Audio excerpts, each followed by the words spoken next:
Assalamualaikum warahmatullahi wabarakatuh. Perkenalkan, saya Putri Abelia dengan NPM 23110110161. Pada kesempatan ini, saya akan memaparkan hasil analisis dari dua studi kasus, yaitu analisis jaringan dan analisis transportasi. Video ini dibuat sebagai pemenuhan tugas mata kuliah Manajemen Kuantitatif Bisnis. Pertama, pada analisis jaringan, di sini saya membuat peta rute pengiriman dari gudang A ke E, di mana setiap panah adalah sebuah aktivitas dan angkanya adalah jarak atau durasi. Jadi di sini kita mempunyai 7 aktivitas, yaitu A ke B sama dengan 7, A ke C sama dengan 5, B ke C sama dengan 3, B ke D sama dengan 6, C ke D sama dengan 8, C ke E sama dengan 4, dan D ke E sama dengan 5. Selanjutnya, perhitungan untuk metode CPA atau Critical Path Analysis. Di sini kita menghitung waktu tercepat setiap aktivitas itu yang bisa dimulai dan diselesaikan, yang dimana yang disebut dengan forward path. Kita mulai dari titik A dengan ES sama dengan 0, di mana aktivitas A ke B itu durasi 7, ES-nya 0, 0 plus 7 menghasilkan EF sama dengan 7. Aktivitas A ke C menghasilkan EF sama dengan 5, aktivitas B ke C menghasilkan EF sama dengan 10, aktivitas B ke D menghasilkan EF sama dengan 13, aktivitas C ke D menghasilkan EF sebesar 18, aktivitas C ke E menghasilkan EF sebesar 14, dan aktivitas D ke E menghasilkan EF sama dengan 23. Jadi durasi total proyek yang tercepat itu adalah 23. Selanjutnya, kita menghitung waktu paling lambat setiap aktivitas. Ini disebut dengan backward path dan slack time, di mana kita mulai dari titik E dengan LF sama dengan 23. Aktivitas D ke E itu menghasilkan slack time sebesar 0, yang artinya aktivitas kritis.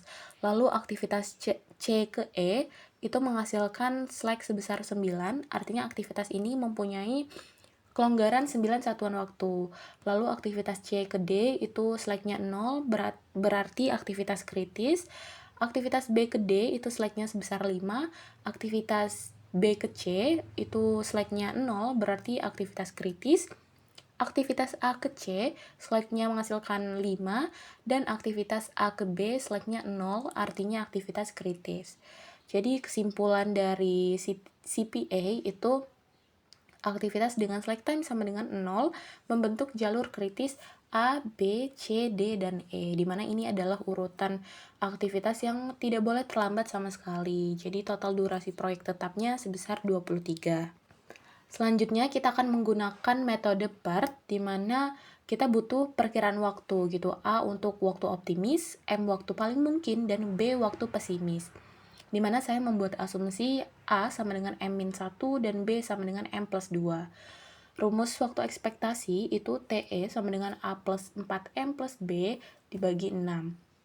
Maka dari perhitungan kita dapatkan aktivitas A ke B itu menghasilkan mean time sebesar 7,16, A ke C 5,16, B ke C 3,16, B ke D 6,16, C ke D 8,16, C ke E 4,16, D ke E sebesar 5,16. Jadi, total waktu ekspektasi proyeknya itu kita menjumlahkan TE hanya untuk aktivitas di jalur kritis saja, di mana jalur kritis itu ada di A ke B, aktivitas B ke C, aktivitas C ke D, dan aktivitas D ke E yang menghasilkan sejumlah 23,64. Jadi secara statistiknya proyek ini diperkirakan selesai dalam 23,64 hari. Sekarang kita akan menghitung probabilitasnya, apakah memungkinkan proyek selesai dalam 23,64 hari itu, dimana di sini kita menghitung Z-score-nya, yaitu waktu target TS itu sebesar 25, waktu ekspektasi 23,64, dan standar deviasi itu sama dengan 1, dimana rumusnya TS min TE dibagi standar deviasi gitu, dan dihasilkan 1,36. Jadi nilai Z sama dengan 1,36 ini kita cari dalam tabel distribusi normal, di mana nilai tersebut menghasilkan probabilitas sebesar 90,8%. Jadi bisa dilaporkan bahwa probabilitas proyek ini selesai dalam waktu 25 hari sebesar 90,8%, yang mana ini merupakan peluang yang tinggi. Selanjutnya kita beralih ke studi kasus yang kedua, yaitu analisis transportasi, di mana tujuannya untuk meminimalkan biaya pengiriman dari 4 pabrik P1, P2, P3, P4 ke 4 gudang G1, G2, G3, G4. Tabel ini menunjukkan biaya pengiriman per unit, kapasitas supply tiap pabrik, dan permintaan setiap gudang.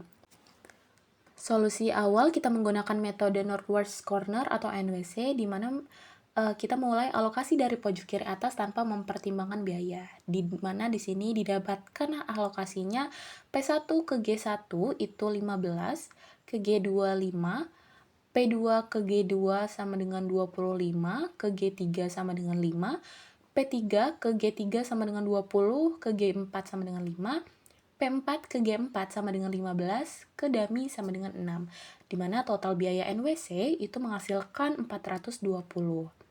Sebagai pembanding, kita menggunakan solusi awal juga dengan metode FAM, di mana metode FAM ini tuh memprioritaskan alokasi pada sel biaya terendah, sambil mempertimbangkan penalti cost-nya juga.